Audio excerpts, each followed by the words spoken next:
The story of America. President Trump's Freedom 250 address. The 250 years of America in 3 minutes and 18 seconds.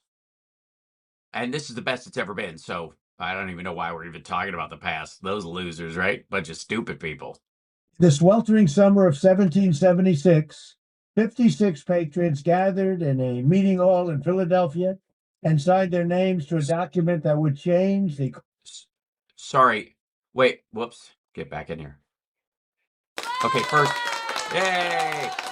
For the record, yeah, don't do that. Don't close those. Yeah. Uh, sorry, a meeting all? Where were they meeting?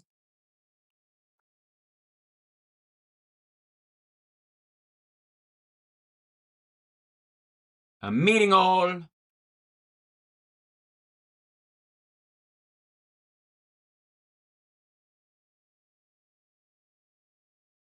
Okay. All right, I'm gonna have to fix that. Why is playing the sound effects every time I do that? Hold on. I'll bring this down. That this seems like it was, shall we say, fixed with AI, and you've gold leafed it in a way that King George would be proud.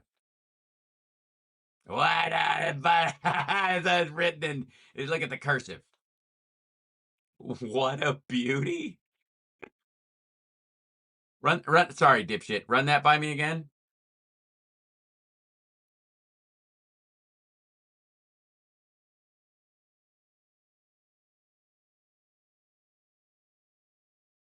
What a This phrase is a big one, huh?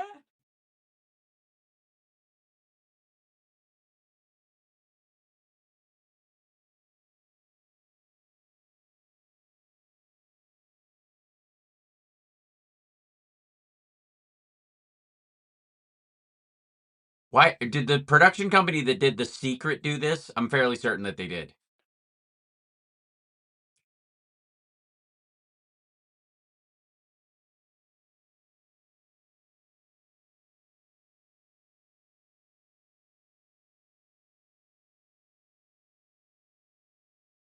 From Pittsburgh to burgers and fries.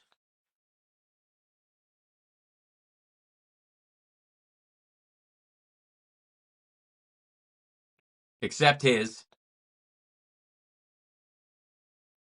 By the sacrifice they made to pretend they have bone spurs and ditch out on their duty.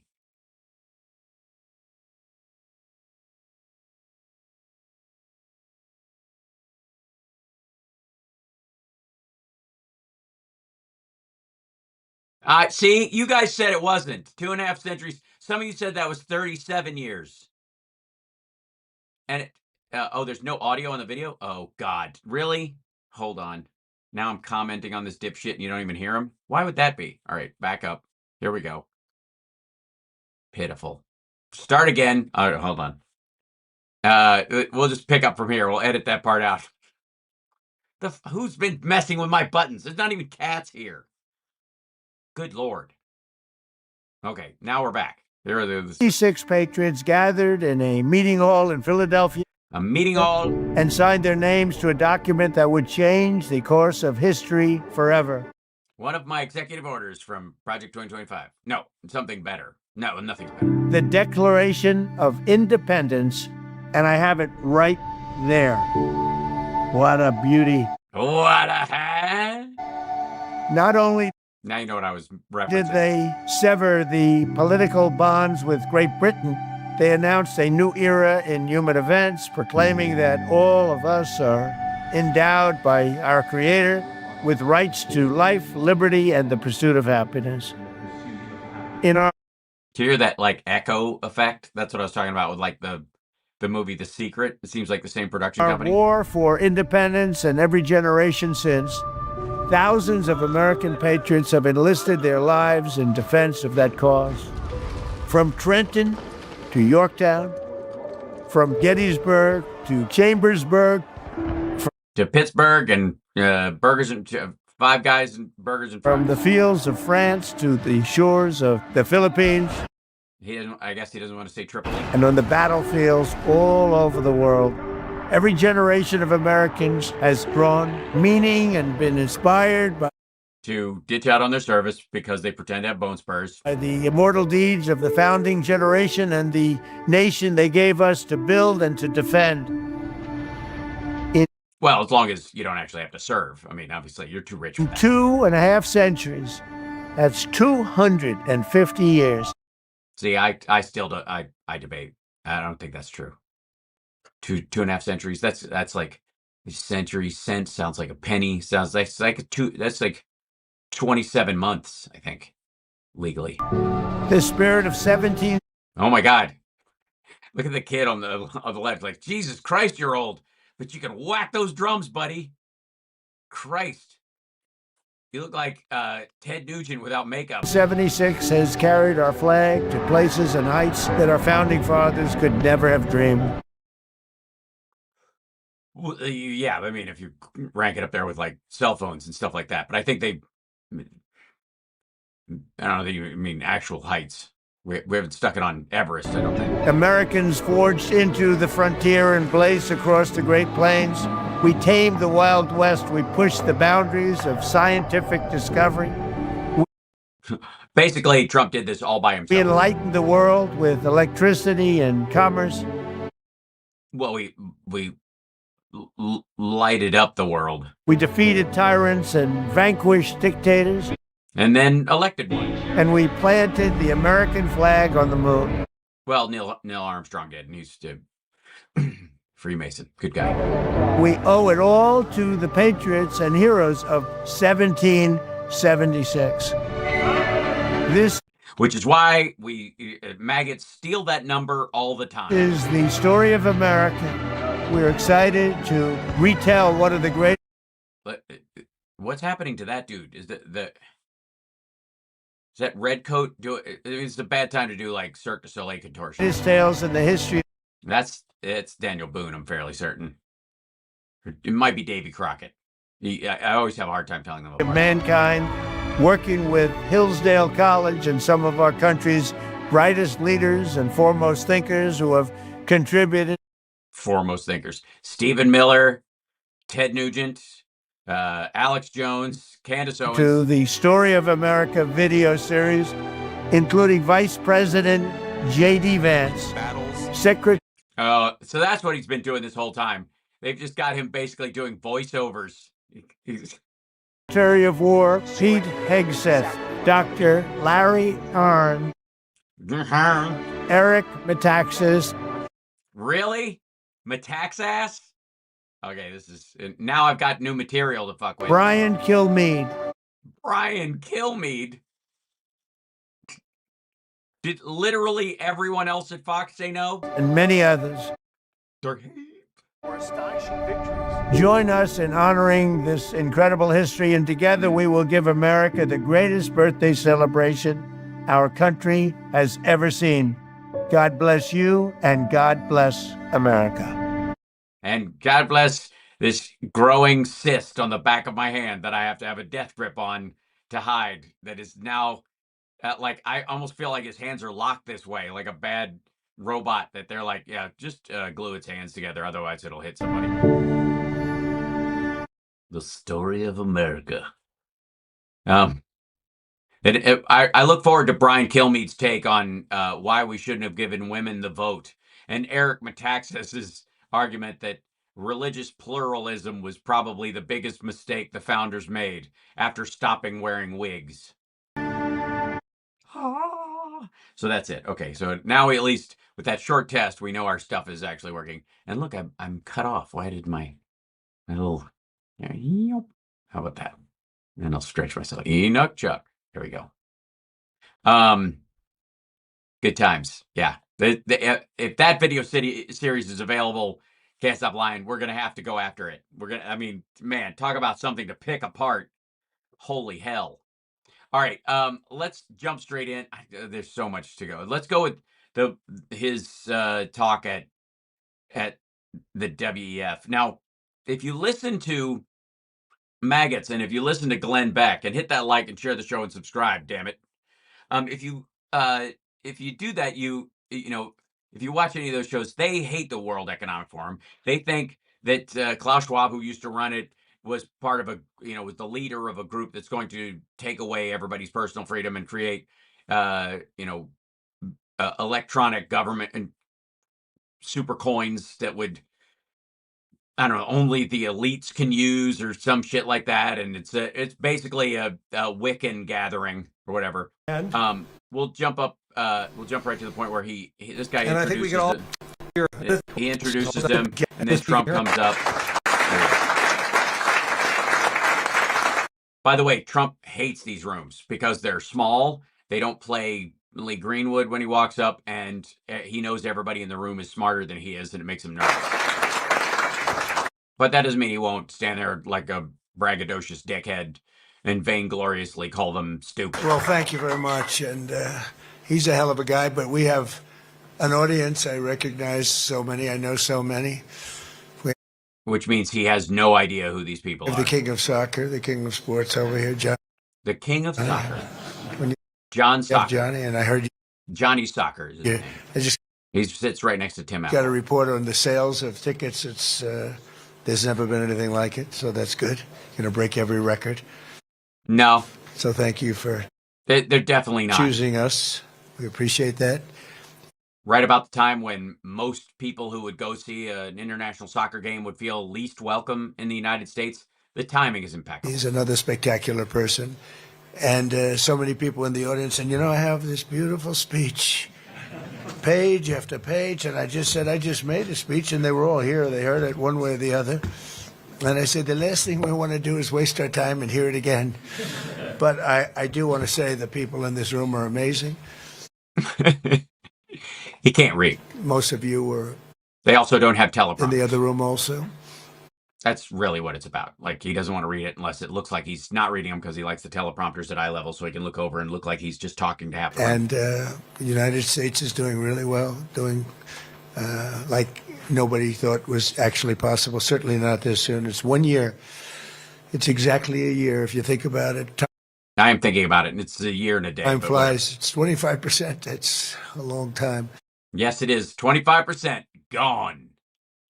But, yep. And we'll be halfway through you before we know it. But it went very, very fast.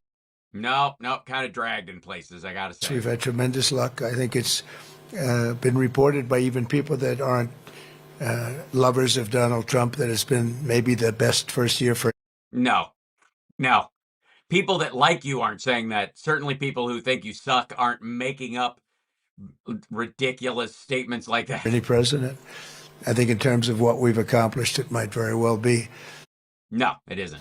But we've accomplished a lot, including ending 8 wars. No, you didn't end 8 wars. By the way, even his list of 8 wars includes conflicts that were going on when he was in his first term. He's including those, just for the record. But in his mind, he thinks it's this year. Also, he didn't end them. There's a bunch of them still fighting, and he's like, well, we got that solved, but we kind of got it unsolved, and now we're getting it solved again. And we have peace in the Middle East, which is just absurd and not true at all. And especially since I think he didn't attack Iran literally because he wanted to be able to claim that there wasn't an ongoing war there while he was at this One thing. to go. I thought that was going to be one of the easiest ones, and it's No, you didn't think it was going to be easy. You sold everybody on the idea that you would be able to solve it in one phone call in 24 hours before you were ever even sworn in. turning out to be one of the tougher ones. But you heard me say before, 25, 30,000 people are dying a month. It's ridiculous. Yeah, Russia sucks. They're terrible at their job. And it's like, I want to say it's like 3-1 Russian deaths. Yeah. Not the tactical geniuses they told everybody they were. And I think we're getting close. Jared's here, and Steve Witkoff is here. Why aren't they there? How is it going to be solved here? Well, a lot of people that are working on that are here, and they've done So they're not working on it right now, is what a you're good saying. job. I They're doing a good job, just not right now. think it could have gone into a world where if we weren't here, it was out of control. But Yes, there's nothing out of control about the world right now at all. Sorry, 1 second. I think we're going to get it resolved. You think so? Eventually?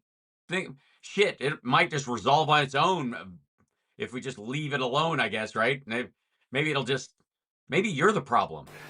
And I'm doing it to save 30,000 people a month. If you can imagine your kid, I mean, take your son leaves home, waves, you're proud of him, you're so beautiful, and then Comes back a woman. Oh, sorry, this is war, not an elementary school. 2 weeks later, he had his head blown off.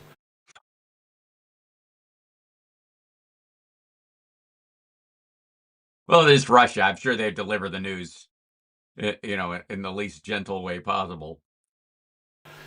Fighting Ukraine or fighting Russia. It's both of them. It's mainly people getting that news are on the Russian side. I mean, just statistically Total speaking. are averaging 30,000, actually 30,000 young people, generally soldiers, a little bit in towns, but for the most part it's soldiers.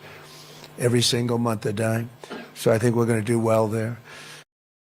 Why? Based on what? They don't seem to mind. The Russians don't mind. They don't mind losing 20 to 23,000 people a month.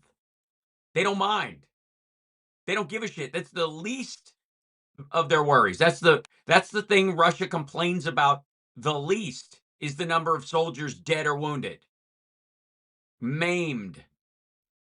But we have Scott Bessent, who everyone knows, and Howard Lutnick, and these guys are doing a fantastic job with what we're doing.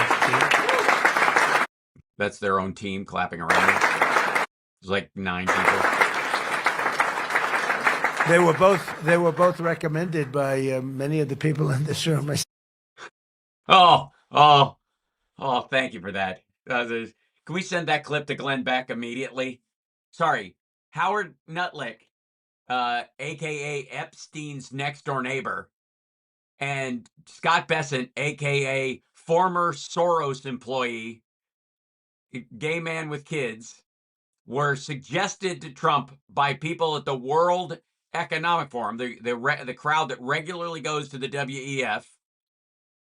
And he went, brilliant, I'll do that. Yeah. Maggots, Glenn Beck, can you guys explain this to me? Yeah, what do you think of Scott? Oh, he's fantastic. What do you think of Howard? Very different types. I would say these are two exact opposites. And I like that.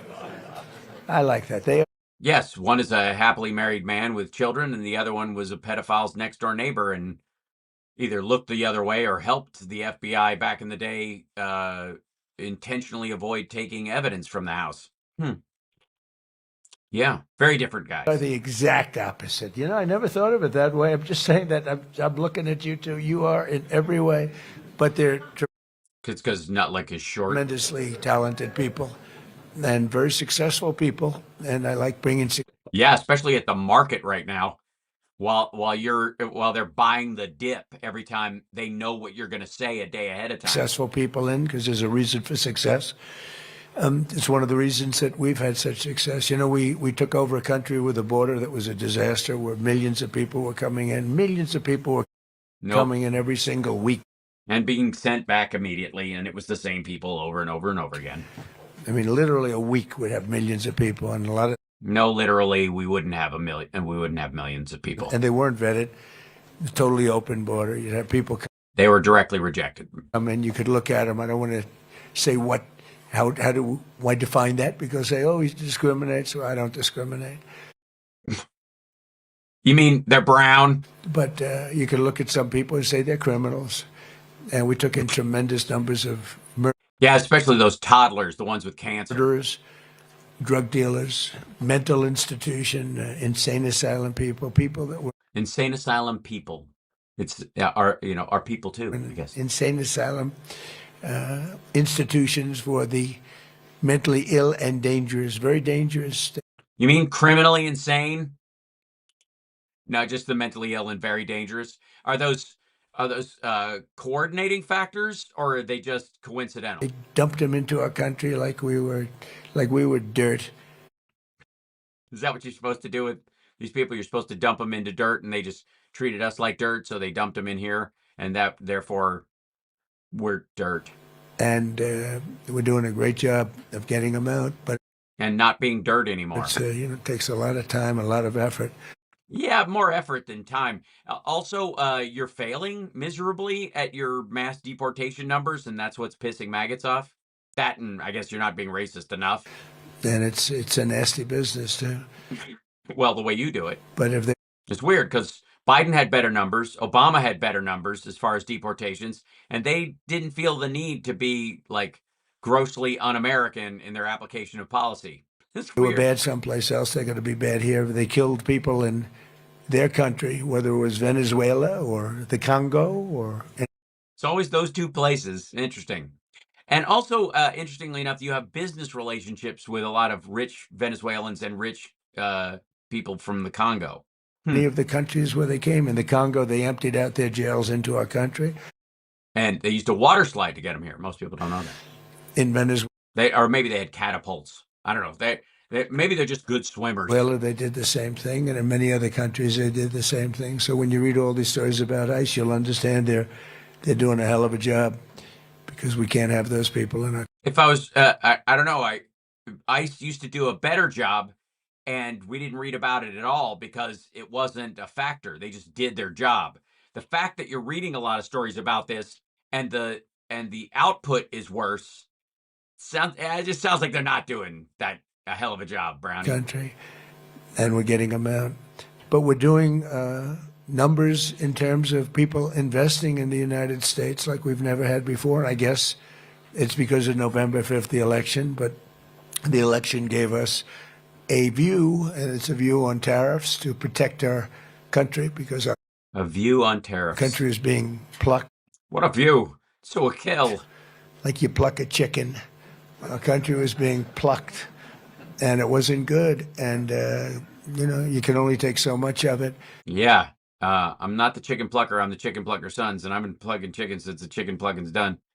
I'll be plucking chickens till the chicken plucking's done. Is that what it is? Yeah. And we've changed No, it's not like being plucked like a chicken. it around very quickly. And we've had, we'll have, Scott, I'd say $600 billion worth of tariff money coming in. And 600 billion, right on. We've only lost $2 trillion worth of business. I think we're going to have. And that's also money from Americans who are importing things and a cost that will be passed on to the consumer. So it's basically a VAT tax is what he's looking to institute. Maybe more than that. By next year, it'll be much more than that. That's not including the countries and companies, because we have countries coming over and You meant to say companies, but they both start with building. But we have companies, great companies coming in. Apple is spending $650 billion. I mean, Oh, Apple started finally working in the United States. Weird. so many. One just announced $10 billion. Toyota. Chips and Science Act. Met Mr. Toyota in Japan. Oh yeah, did you, Mr. Toyota? How was Mrs. Toyota? I hear she runs quiet. So what's your name? Toyota. I said, oh, do you I said, oh, own the car company? Yes, 92%. I said, you didn't have to be that specific. But I said, you're rich. Yes, I'm rich. But yes, I rich.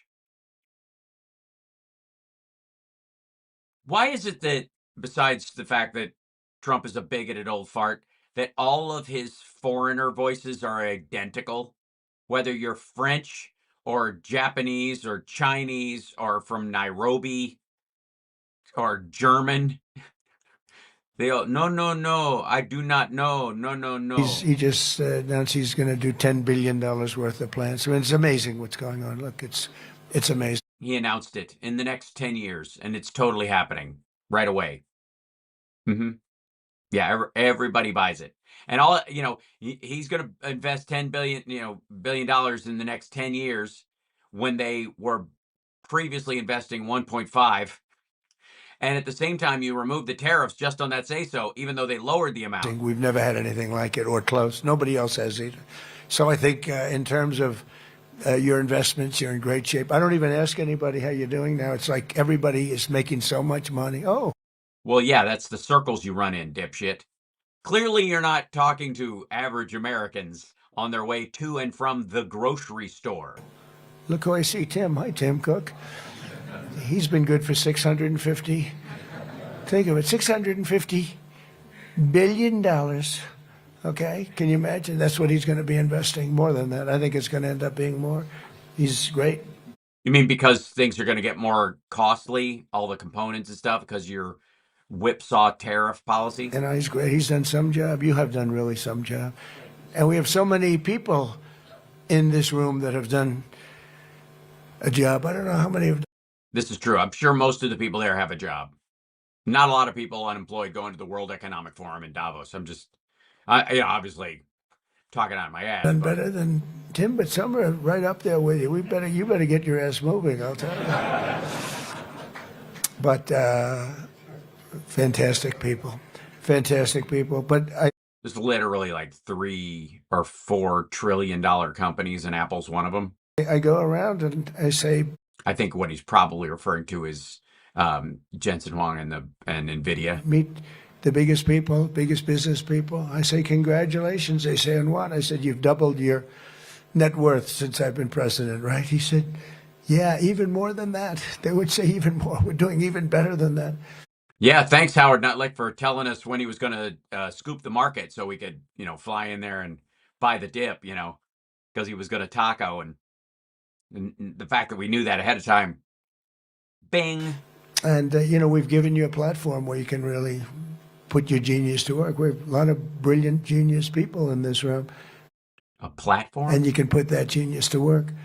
And yeah, unlike when? It's an honor to do it. In a way, I'm jealous. In a way, I'm upset. A couple of people in the room, I can't stand them, and they've become very rich. There's nothing I can do about it. I would screw them if I could, but I can't do it, right, Dina? I can't do it.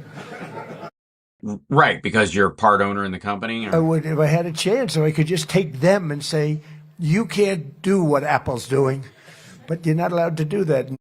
Yeah, it's weird. You're not allowed to, what's it called? Pick winners and losers, like you guys said Obama had been doing? Newt Gingrich, right? We can't do it. But I would love to do it, really. Newt Gingrich is there. So maybe I was wrong about unemployment. It's one of those things, but everybody's making a lot of money, and everybody is. You are, and I am, like, aren't we all? Don't you feel like, I mean, some days you're just like, Jesus, am I making too much money?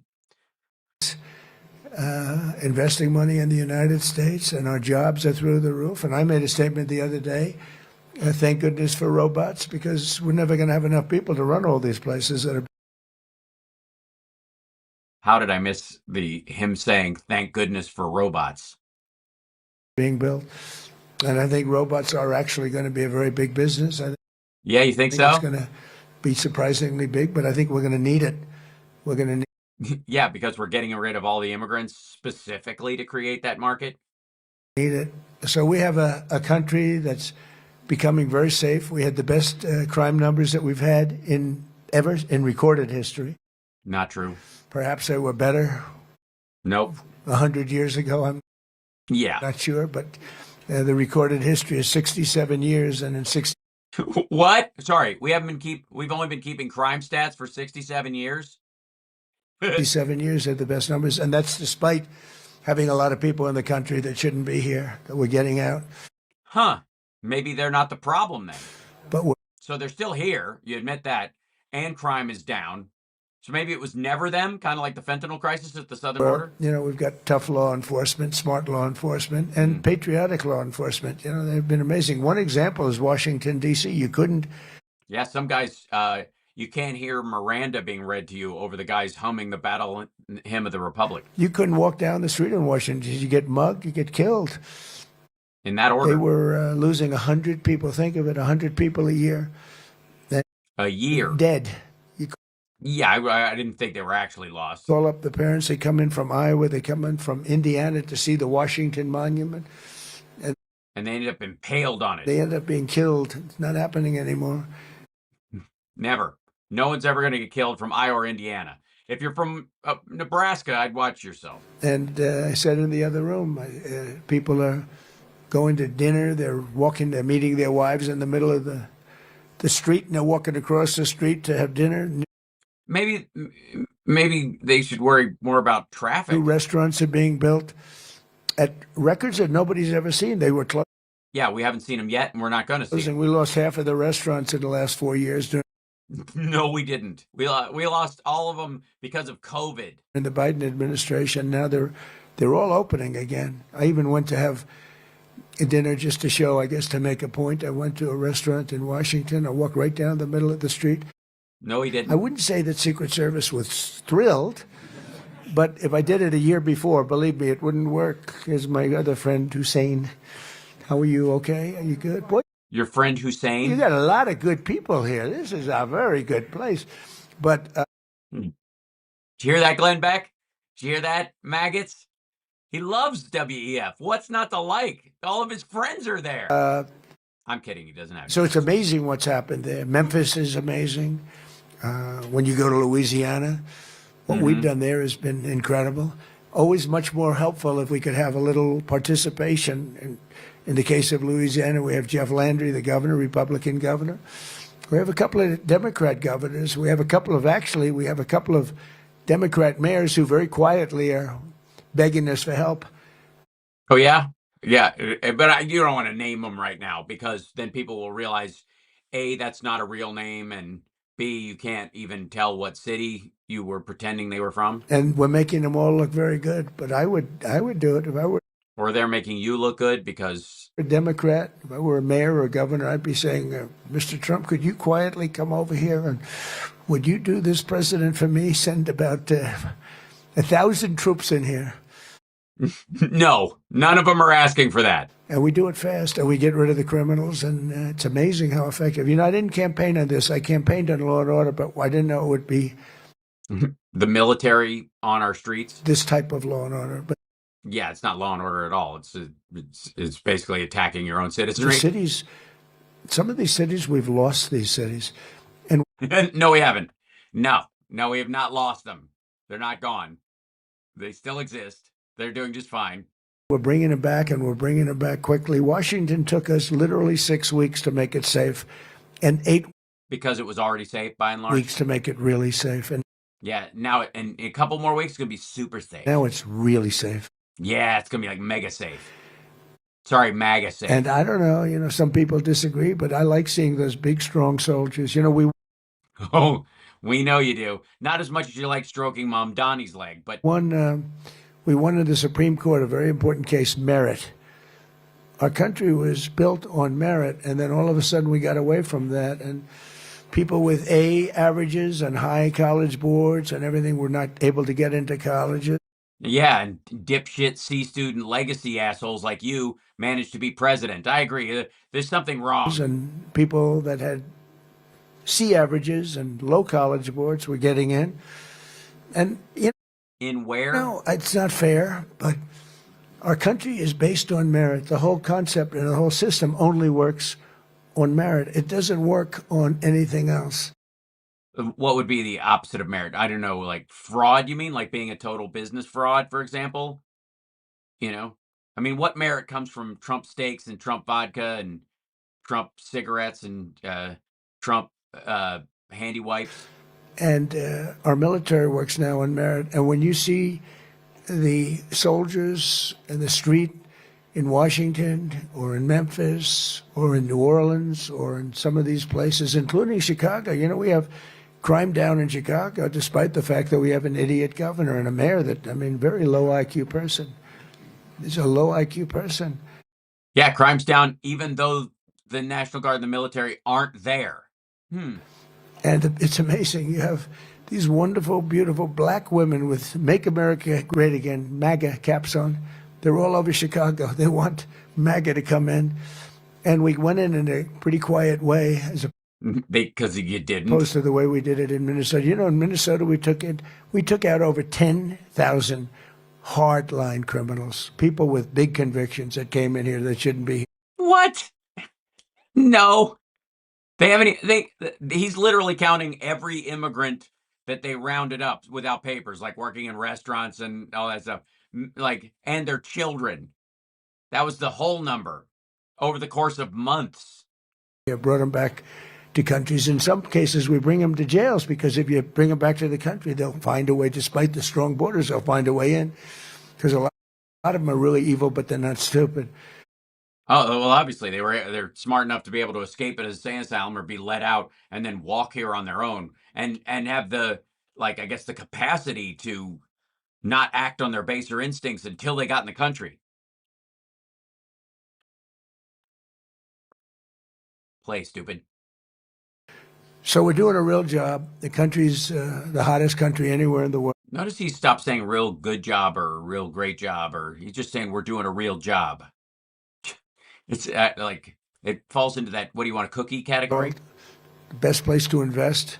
The great big beautiful bill is incredible. You get that 1 year deduction. You build something and you take the whole thing down. And I always said that's what made my first term so successful because, I mean, people were buying things. I have a friend bought an airplane. He never used it. He just Jesus Christ. Yeah, because all your tax breaks are for people to buy fucking airplanes. bought it. He said, I deducted it.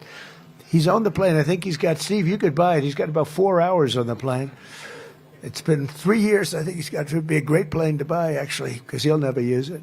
But Jesus Christ. I've sold more Boeing planes than anybody else. Mostly they're my friends hooking up my other friends with a tax deduction. it really spurred people to do things and do projects that they really would have delayed or held. And the beautiful thing about the great big beautiful bill, the one that we just did, is over there you had a 2-year window to do it. Now we have a 10-year window, which I hate to tell you because people will take their time. So in one way, I didn't want that. I call that not good, but it is good ultimately. Why? Think of it. It gives me a chance to use it if and when I ever get out of this position. Yeah, there you go. That's exactly why. There's a big question. It gives me a chance to use it. Otherwise, I'd be precluded. That would be terrible, right? But it's 10 years. But you're able to, you build something, you build a factory, you write the whole thing off 1 year. Nobody's ever thought that was possible. It was always 38, sometimes 40, sometimes 41 years. You get a little here, a little there, nothing. You write it all up. So it's been really amazing. And you are the people that made it happen. Really, largely, it's you. It's you. Sorry. So the World Economic Forum is behind all of your monetary policies and your tax policy that allows your buddies who are rich to buy an airplane they're never going to use and just have it sit on the tarmac because it's basically a free plane. A group of others, not a lot more. I mean, the people here, I guess, because of Larry, the people that came. I guess Larry Ellison. To this event, it's really incredible. I wasn't sure how it was going to turn out. We had somebody, as you know, that ran it for many, many years, and I'm not sure what happened there, but I figured, well, that's all right. They had a hell of a run in Davos. Then I heard Larry was taking it over, more or less, and he called me. He said, would you do me a favor? Would you be there? And we've had some great business dealings together. I bet. He's great. He's one of you. He's one of the greats, and it was. So the people at the World Economic Forum are the greats. An honor. We had elites, I think, is a word that most people. We had a good speech. We got great reviews. I can't believe it. We got good reviews in that speech. Usually, what? They say he's a horrible dictator type person. I'm a dictator. But sometimes you need a dictator. But they didn't say that. No, you don't. In this case, we don't ever need one. We do not need a dictator. And no, it's common sense. It's all based on common sense. It's not conservative or liberal or anything else. It's well, it's un-American, and being conservative and liberal are parts of, I suppose, being American. What you're doing has nothing to do with our system at all. Mostly, I'd say 95% common sense, and that's what we have. So I just want to. And the other 5%, unfortunately, is the kind of lack of common sense that makes you, try to treat your kids cold with psilocybin. So that's the problem, is like, where on that spectrum do you fit? It seems like you live mostly in that 5%. Thank everybody for being here. It's such an honor. And if we can ever help, you're going to let me know. And I have a pretty direct line. Marco Rubio's here, too. He's done a fantastic job as Secretary of State. He'll go down as maybe the best Secretary of State if he keeps going like he's going. That's a big question. I don't know that he will, but for the first year, he's right. He's headed to the top. Based on what? And I just want to thank his lack of negotiations that have led us into striking countries. Thank everybody very much for being here. Thank you very much. Take care of yourselves. Thank you. Yeah, so he just blew off all the speech and just turned this into a blather. Yeah, let me give myself a round of applause. Wasn't I was good. Wasn't I good at that? That was great. So much better than the written remarks.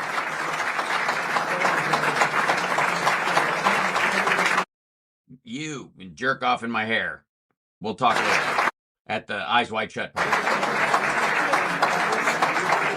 And he's just over it. And part of that is because he went and he had where is it? He had a sit down. Yeah. So they were doing all these like side gatherings. He met the NATO secretary, the Secretary General of NATO. And in this one, apparently, like, it's hard to tell from what right wingers have taken away. Some of them think that because he was talking shit about Greenland, they've ignored entirely the fact that he backed down from his nonsense entirely and said, I'm not going to attack with force.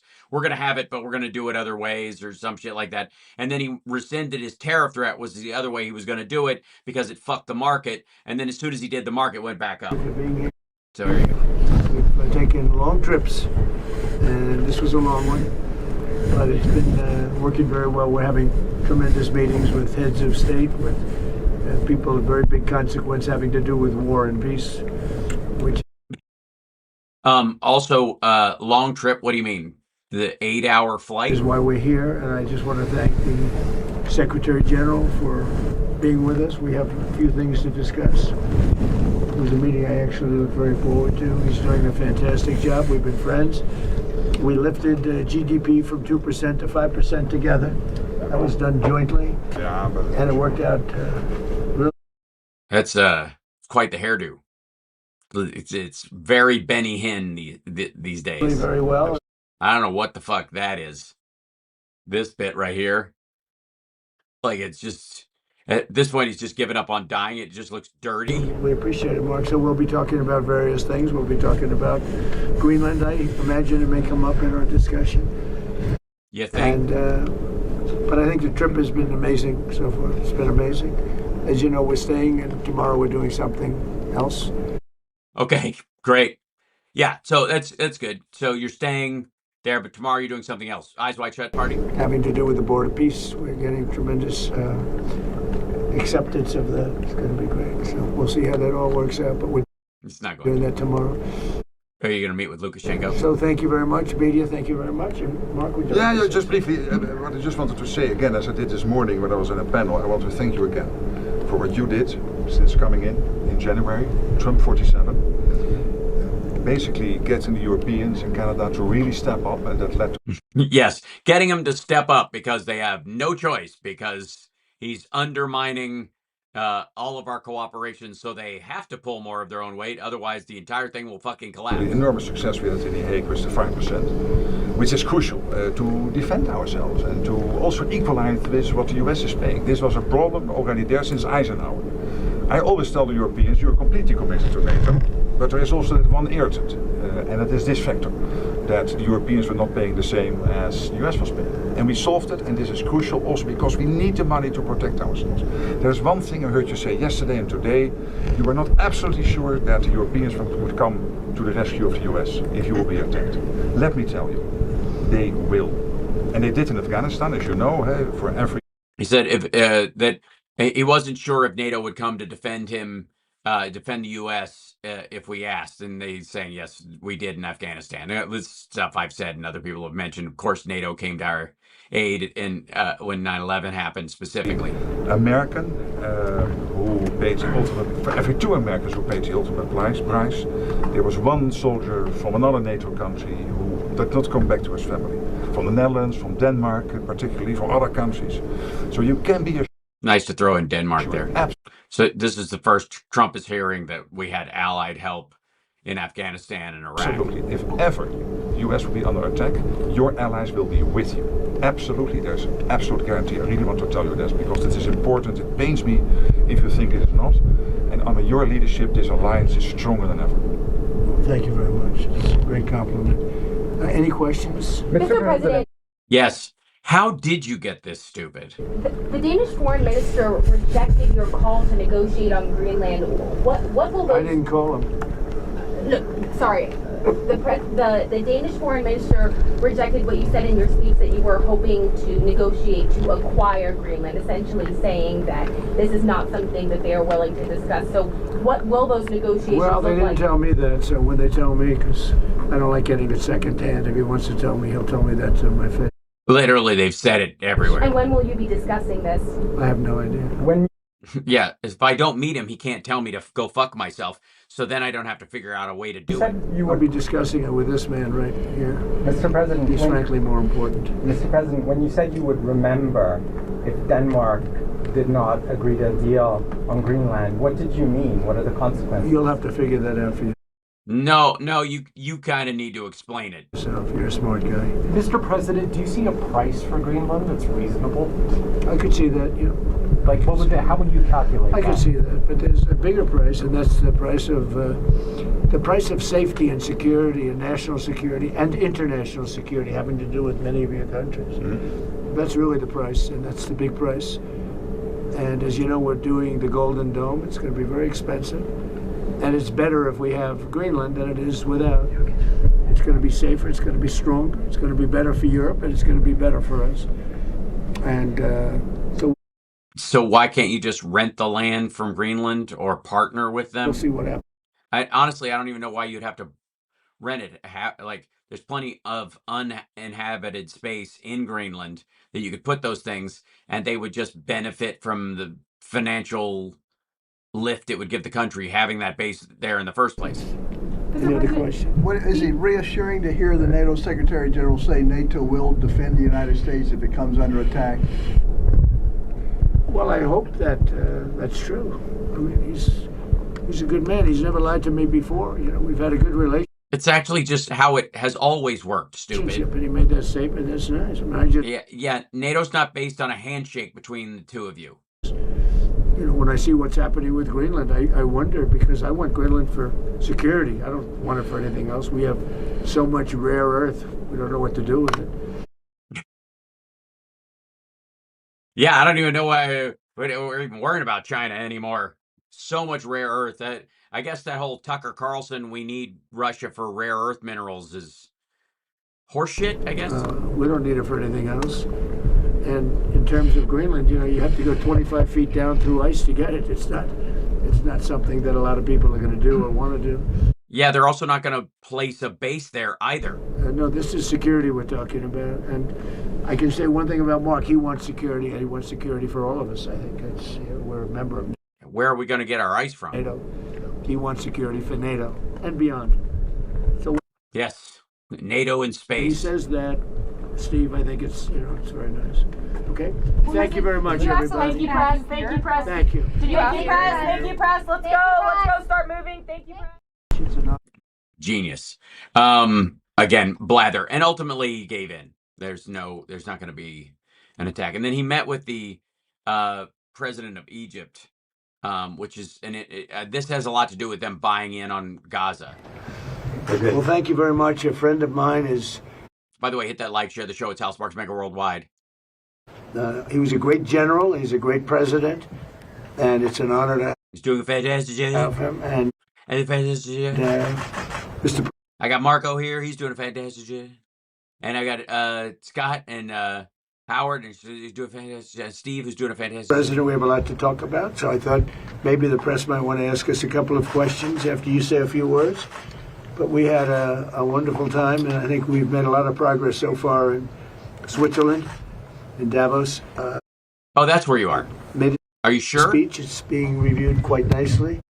Again, I don't know where he gets this from. The idea that people think, by and large, the speech was ridiculous and rambling and boring and low energy. And I mean, maybe that's the reason he's got to say this over and over. And we have a fantastic relationship Fantastic. with Egypt, and the president will call and ask for things, and we always are able to work it out. But Always? the relationship's been very strong right Not as much as, obviously, Menendez in New Jersey. from the But beginning, from years ago. So I want to thank you very much. Please. اسمح لي فخامة الرئيس ان انا في البدايه بشكرك على اتاحه الفرصه ان انا لهذه المقابله وان انا اهنيك على عام كامل من الإنجازات Trump's like, I meant to say something in English. في فترة ولايتك الثانية. Allow me, Mr. President, at the beginning to extend my thanks and appreciation for you for allowing this opportunity to happen. Well, that's what he said. It sounded a lot meeting meaner. Well, it sounded a lot meaner when he I said would it. like also to congratulate you on a year full of achievements since you came back to office. اسمح لي فخامة الرئيس إن أنا أشكرك أيضا على كل ما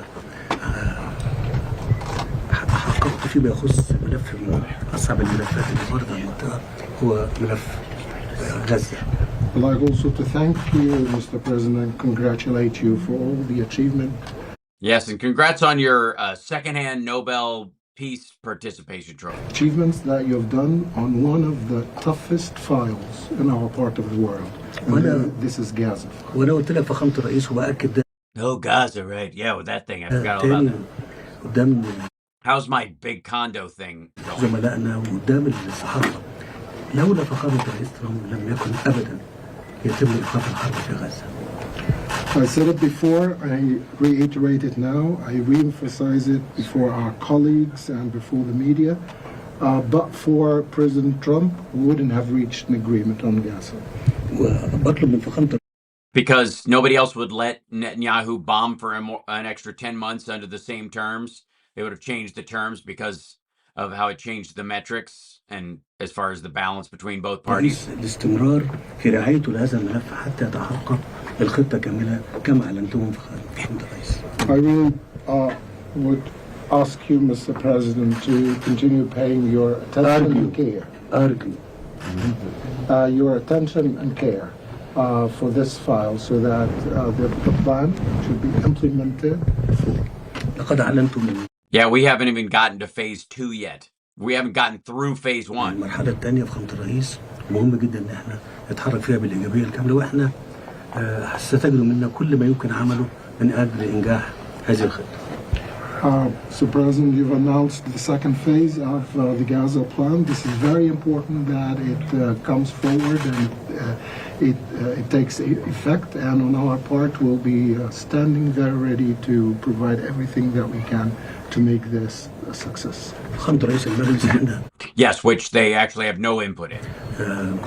يسعدنا إن احنا نبقى موجودين فيه Can't motivate the Israelis, don't have a relationship with Hamas. وإن احنا نبذل جهد فيما يخص That's why Trump arguably picked them. هذا الملف وأي ملف آخر يؤدي إلى السلام في منطقتنا والعالم. As for the Council of Peace, it is our pleasure to be on the Council of Peace, the Board of Peace. We are very happy to be on the Board of Peace, and we are supporting. We feel more peaceful just being on the Board of Peace. Very happy The Water Board of Peace is what we're going to try next. to be there, backing up every effort that can bring about peace in our part of the world and globally as well. مش هنسى أيضا فخامة الرئيس إن أنا أشكرك على دعمك لينا في قضية وجودية قضية ملف I'm waiting for Trump to tell him to wrap it up. سد النهضة والمياه. I'd like also to thank you, Mr. President, for your support us in an existential issue. And this is the Grand Renaissance Dam and the River Nile. وأيضا هنا بسجل مرة أخرى إن ده أمام الصحافة إن فخامة الرئيس يهتم بهذا الملف في منذ ولايته الأولى وحرص على إن هو يقدم الجهد. He's getting antsy. للوصول إلى اتفاق فيما يخص هذا السد. And for the record and before the press, I'd like just to remind everybody that Your Excellency did a lot of effort in this regard, in this file. In your first term in office, and you almost had a deal, and you did everything in your power at the time to get this deal done. فخامة الرئيس كل التقدير والاحترام لفخامتك. Mr. President, accept our highest appreciation and respect. Well, thank you very much. They're talking about the dam that's been built in Ethiopia. It's one of the largest dams in the world, the largest dam in Africa, but it's one of the largest dams anywhere in the world. It was financed by the United States, and it basically blocks the Nile River. You know, when I think of Egypt, I think about the Nile. I know, that's exactly what I think of too. Yeah. Just flowing by the pyramids with these big curlicue boats going through it. More than Moses. any other place, in all fairness, but it goes through Ethiopia. And a dam was built, a very big one, very, very big one, massive. And it was something that should have been talked about a long time ago when they were building it and financing it. So I got involved at the end of my first term, and I was going to have a deal. We were going to have pretty close to a deal. Then we had a rigged election, and I left, and of course Biden didn't do anything about it because he didn't know he was alive. And here I come back, and it's become a very dangerous issue, the dam. And I'll see if I can get that back on track. We were all set to make a deal. We're going to do a joint venture of sorts, and it would have been good. I think it would have been good for both. But it's a dangerous thing. They built a dam where somebody's not getting the water that they are supposed to get and that they've gotten for 1 million years, and all of a sudden the water flow is blocked by a very massive dam. I wouldn't be happy about it. And you have a very strong leader in the president, and I think you have a strong leader in Ethiopia too. I don't know him as well as I know you, but he's a strong guy. And I'm going to try bringing the two of you together, see if we can make a deal to blow up the dam. Yeah, sure that. Okay, I think he understands me, right? I think he understands English better than we do. Okay? A lot of these guys. That's not saying a lot. Don't understand. They understand. They understand it very well. You mean like Vladimir Putin, who makes sure that he has translators present, but you don't, and they're really just note takers for the Kremlin? But I think we'll be able to do something. Oh my God, this is so low energy. Thing about the dam. The dam's a big problem, but we'll be able to do something. Most importantly, great leader, great guy. Let's just wrap this up. And we're there for each other. Know each other right from before Hillary. It was before Hillary. We met during the campaign with Hillary, and we met at a hotel. She was supposed to meet with the president, and I was supposed to meet. I went first, and after he met me, he didn't want to meet her. And I said, I like that guy. But we had They had already met. We've had from that moment. She was Secretary of State. Moment on, that was before the election.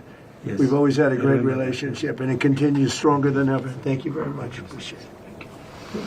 Thank you, everybody. Thank you very much. Thank you, Press. They have committed to being permanent members of the board. Thank you, Press. Well, we're going to have a lot. We have a lot of great people that want to join. Yeah, everybody wants to be on the board of peace / Council of Peace / whatever. It's going to be the most prestigious board ever formed. Also, is it just me, or does little Marco look twice as big as Trump right now? What is happening? What kind of Peter Jackson perspective trick is this? The president is a member. Little Marco on the right, Trump in the middle. We have the major countries, and some need parliamentary approval, but for the most part. Yes, and explanations. They need their parliament, and somebody needs to tell them what the fuck this thing actually is. Everybody wants to be on. I have a little bit of the opposite problem. People want to be on, and we didn't ask them. They want to get on. You mean like Russia? But we'll look at the country. So we're going to have. I think it's the greatest board ever formed. No doubt. Awesome in the histories, in the annals of boards. Yeah. And we call it the Board of Peace. That's what it is. It's the Board of Peace. Well, that's what it's called. It must be. It started. No one would call something the opposite of what it actually is. On Gaza, and I appreciate what you said on Gaza, because it's true. If we weren't involved, there'd be no peace. It's peace. We have peace in the Middle East now. And you might have Hamas. We have a little flame here and there, but basically that'll be taken out of there. Basically. But it's like peace with an asterisk. They don't get rid of the guns, and they'll be then they will be very unhappy people. We'll have no choice. They will be eliminated. They made a deal. You've heard of a ceasefire. This would be a peace fire or a cease peace. Get out. You have Hezbollah in Lebanon. We have to do something there. They're causing a lot of problems, but those are small. We actually have peace in the Middle East, and yeah, except for Hamas and Hezbollah, and yeah, the president. If you count all the countries that weren't fighting, was very instrumental. He really helped us, one of the most. And we've had great help from a number of countries, but Egypt has been great. The president's been great. And we have peace in the Middle East. It's an amazing Do we have peace in the Middle East? Has he brought that up? I feel like you should hammer that thing. home. Nobody thought we'd ever see that. Yeah, we still Now, don't. I would say if we didn't bomb the Iran nuclear plant, You wouldn't have peace without bombing. Thank you. I agree. they would have had a nuclear weapon within 2 months. You would not have peace in the Middle East. You wouldn't be able to. Nobody would be able to do that. But that's what gave us peace in the Middle East. I see. So he created peace in the Middle East literally by bombing Iran. Thank you very much, everybody. Thank you, press. Thank you, press. Let's go. So he's having little gaggles like that on the side, complete jerk offs, all of them.